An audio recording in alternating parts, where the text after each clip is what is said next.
that he's going to have to tighten things up. Here we go. Ladies and gentlemen, on the Shakuras Plateau, it is my pleasure to bring you MarineKing.Prime. He is in the pink trunks playing Terran to the southeast of this particular map versus his opponent, Grubby. He is in the green trunks playing Protoss to the southwest. Now, every time Grubby's early expanded, MarineKing has punished him hard with Hellions, followed up by Marines when necessary. Second map, it wasn't really necessary.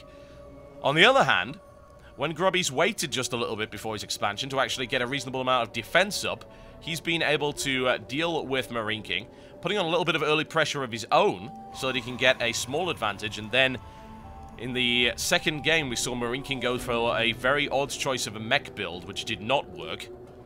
Grubby was able to crush that simply by building a lot of Immortals and, well, everything else. Only thing he didn't build in that game was air, I think. No DTs, I suppose.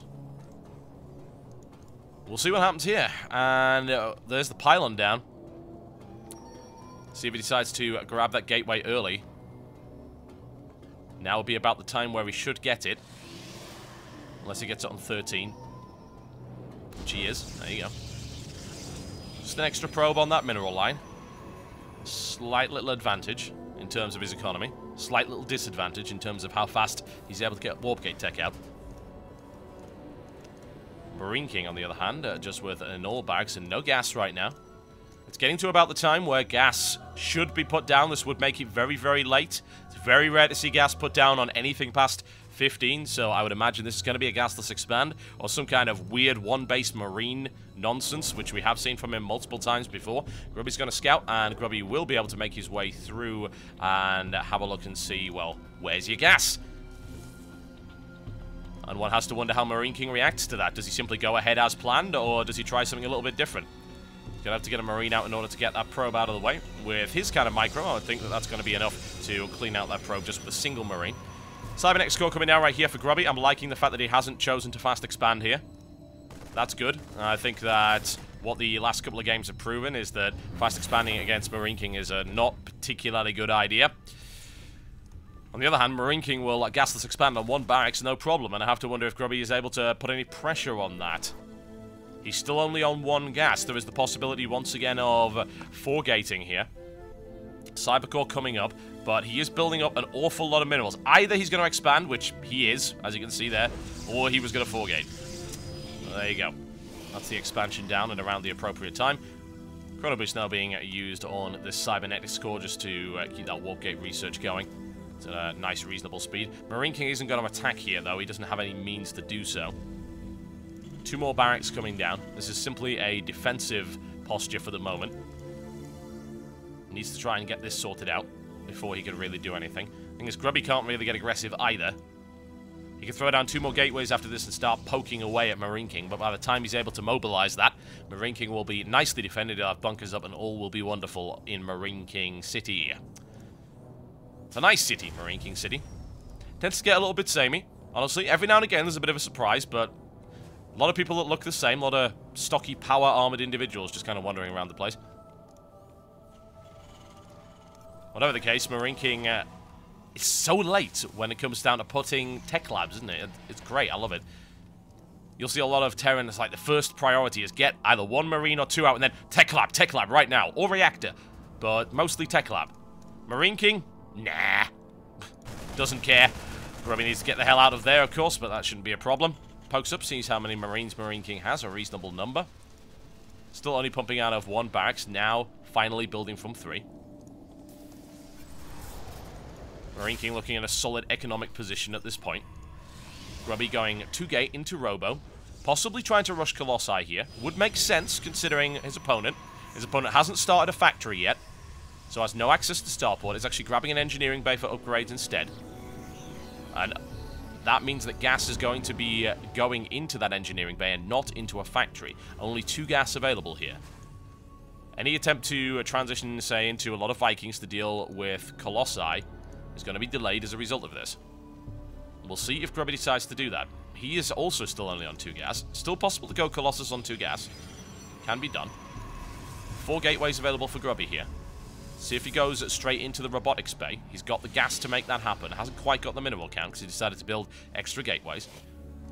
A good idea, honestly. Having 2 gates against MarineKing is a little risky. He has been known to suddenly conjure Marines out of his magical hat. He has a magical hat, if you didn't already know. He just doesn't wear it because it would seem unfair. Stim and infantry weapon level 1. Still no sign of Colossus. Colossus would be the choice here, I feel. Grabbing 2 more assimilators. Colossi hard counters what Marine King has at the minute. They're called Marines, if you hadn't already figured that out. There you go. Robotics Bay to follow that one up.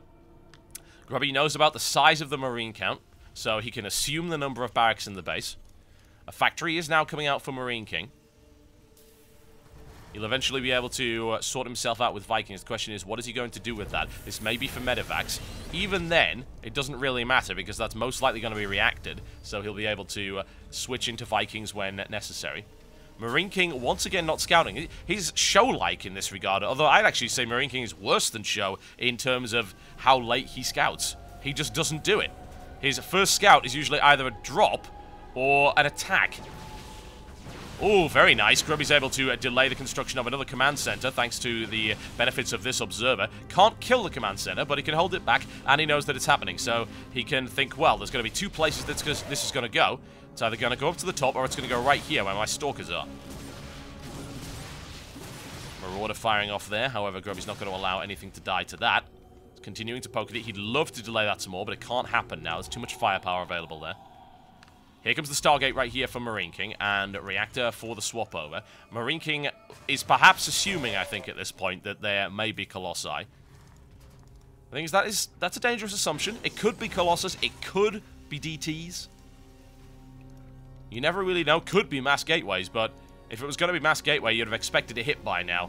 Almost at the 10-minute mark, if this was any kind of 6-gate pressure, or even 7 or 8, which we have seen in the past few months becoming increasingly popular.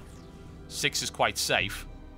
8 is economically damaging. There's just simply too many gateways. You do have to cut probes pretty hard to make that happen. But it depends when you do it. Templar Archives for Grubby. A lot of variety here. Interesting to do that. I mean, usually you go Templar Archives if you know your opponent was going to go Mass Viking. And then you force him to build a lot of Vikings. You don't build so many Colossus, then the Vikings are effectively useless once the Colossus are down. So you switch over to Templar. But at this point, he's just going to dump down the Templar Archives anyway. Might even try to mix Templar in with Colossus. Not a terrible idea. The scouting factory on its way over. Grubby already in place to intercept it. However, that's not enough DPS to stop it from discovering an awful lot of wonderful things, including that Colossus. One has to wonder if Grubby deliberately shows him the Colossus. He isn't building another, and yet he has the resources to do so. I have to wonder if this is a little bit of mind game trickery here from Grubby. It's like saying, hey, look, there's a Colossus. That means you better start building Vikings. Funnily enough, Marine King's not doing that. He's actually going Ghost instead. What did that factory see? Did it actually see the Templar Archives? It didn't. How does he know? Upgrade complete. My god, his magic hat really is on today. A couple of Vikings coming in, but the Ghost Academy coming in to counter these Phantom High Templar that Marine King doesn't know anything about. It's got to the point where Marine King hasn't actually scouted a single building 12 minutes into the game. In the meantime, economically, Grubby is grabbing this expansion while Marine King already has this one, so Marine King in a significant economic lead. 3 mules and 3 expos. Of course, 3 orbital commands. Double refinery is going up on there as well. Expect to see a significant number of ghosts in the mix, with 6 gas. You can't really just sink it all into Marauders and the Medevacs. Double upgrades coming in here as well for Marine King. This big buyer ball. Now my concern, of course, is those 2 Colossus. Now 3. Not really any sign of High Templar. He decided to turn them into an Archon. Didn't actually go for Storm. Grubby now moving out for a drone transfer, or indeed a probe transfer. Marine King with a slightly larger army and a significant lead in terms of his upgrades. But that's all assuming that he decides to wait before he strikes.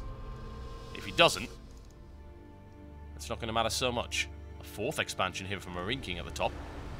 Grubby playing quite passively, only now at about 13-minute mark starting to really go for any kind of significant attack. I'm not feeling that Grubby's army is large enough here, honestly. Some good force fields could certainly help, but Marine King does have a large ball of units, and the longer Grubby waits, the closer these upgrades come. 2-2 really does wreck an army of that size. 2 ghosts in the mix at the moment, nothing else. 4 more barracks being added on. Marine King pushing forward once again. Army supply 111 to 92. That economic lead continues here for MarineKing.Prime. Psystorm now being researched by Grubby. But no High Templar on the field to use it yet. Just using a couple of Archons. Don't necessarily agree with that decision. They do quite a lot of damage, and they can tank a lot of damage, but I do feel that Storm would be significantly better in this situation. And he's not going to have it by the time that this ends up hitting. Viking already taking 2 salvos of torpedoes, shields down, and some structural damage done. And that is the timing attack here, folks. You just saw 2-2 complete as Marine King's force begins to strike. Looking for a good EMP right here. Not as good as I would have liked. It missed the sentries there. Here comes the Colossus.